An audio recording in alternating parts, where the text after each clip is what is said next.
kinuha ko yung 100. Sabi ko at least na may pambili ako ng ulam. Binilhan ko si Bonso, mahilig kasi siya sa sinigang, bumili ako ng sinigang. Ang sinigang kasi 75 pesos, sa 100, 25 pesos na lang natira. Kaya yun yung inulam namin ng sinigang sa tanghalian. Tapos may tira kasi kaming sinigang. Sabi ko, hapunan na lang din natin to. Kaya yun, nagsaing ako ng isang baso lang kasi sa amin. Yung isang baso ng cup noodles. Dalawang kainas kasi namin, dalawa ni Bunso. Yun. Nagsaing ako noon. Tapos, yung tira nga namin sinigang. Dumating yung pamangkin ko kasi yung anak niya nandun sa kabila.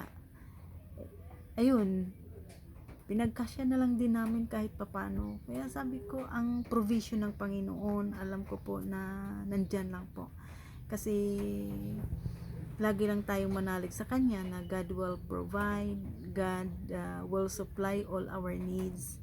Kaya yung ginawa ko, yung survive ako noon, nung ano na yun, nung hapunan na yun. Kinabukasan naman, kanina ang ginawa ko kasi yung pera ko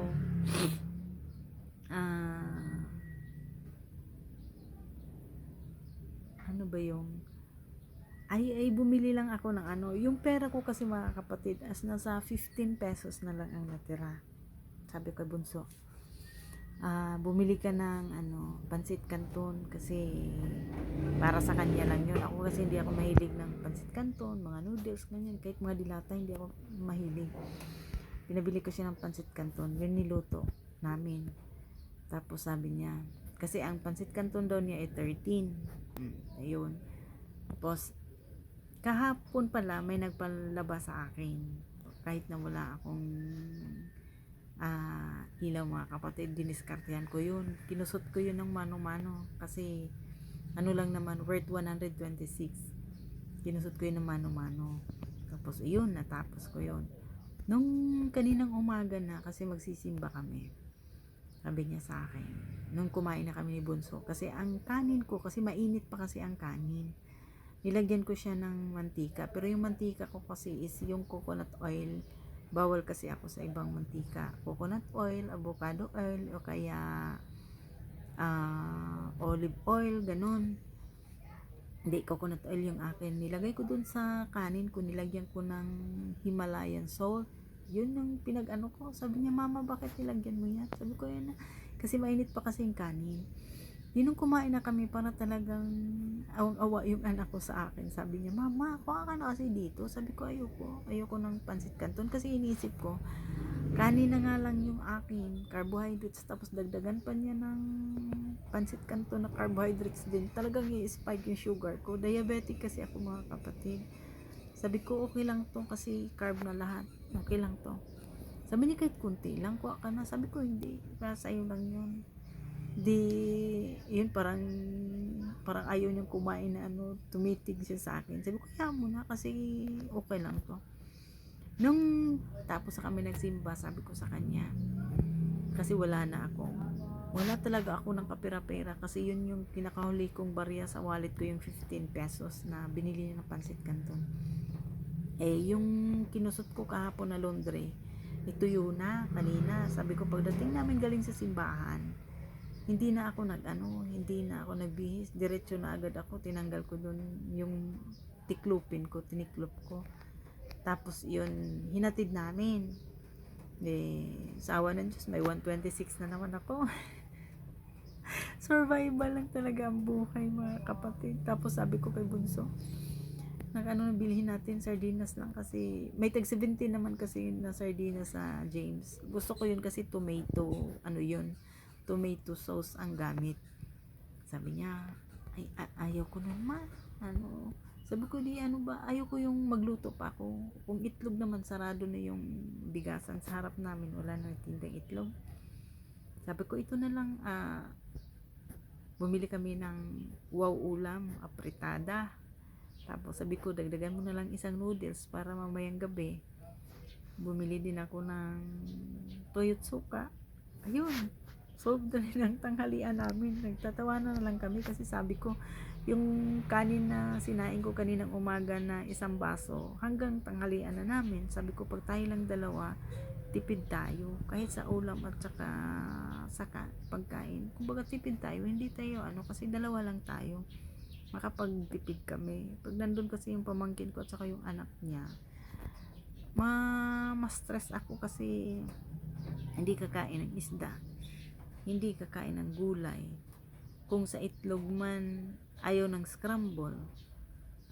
Ayun yung mga ganong klase. Kasi ayoko yung nape-pressure ka, yung maliit na nga lang ang budget mo, tapos pag-iisipan mo pa kung kasi gusto nuggets, gusto sardine, gusto noodles, o kaya basta yung mga mahilig kasi sa ganun. Tapos inaano kasi ng nanay niya na kung may pera, araw-araw yan. Pag uwi, may Jollibee, McDonald's, yung niya. Kaya sabi ko, ikaw, hindi naman masama, oo nga, nagtatrabaho pa tayo para sa mga bata. Pero, wag mong masyadong spoiled yung luho ng anak mo.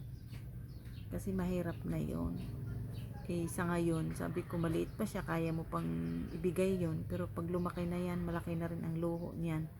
Diyan ka naman problema. Kasi pag hindi mo na maibigay yun, ikaw nang masama sa kanya. Kaya yun na medyo na-stress din ako. Kasi, kumbaga, pag nagbabudget ka, mahirapan ka talaga. Kaya, pag ganyan, gusto niya nuggets, magkano yung pinakaano lang na nuggets? 55. Magkano na lang tira sa 100? 45. Kakainan pa niya yung 2 bisis yun, kasya ba yun? O kung may pasok pa yan, 100 pa rin yun. Bawasan pa sa snack ng bata. Kaya, doon ako para akong na-stress kasi pag ganyan, mag-abot yan siya sa akin. Wala na, hindi na yan kahit man lang bibili ng bigas o kaya mag-grocery. Wala as in. Kaya, sa ganitong yung kahirapan sa buhay, lagi lang akong nananalangin sa Panginoon na Lord, kaya namin to, kaya ko to kasi nandyan ka sa puso ko. Kaya ganito, mainit, nagalit na asawa ko, bakit daw ako hindi makagawa ng paraan na makahiram. Sabi ko, gumawa ko ng paraan, kaso lang anong magawa ko? Ni isang latang San Marino nga, hindi ako mapautang-utang. Sabi kong gano'n. Kaya mo na, may awa din ng Panginoon, may gagamitin din siya. Kaya sa ganitong buhay natin mga kapatid, pag dumanas man tayo ng kahirapan at pagsubok, wala tayong ibang tatakbuhan talaga na maaasahan natin kundi ang Panginoon lang.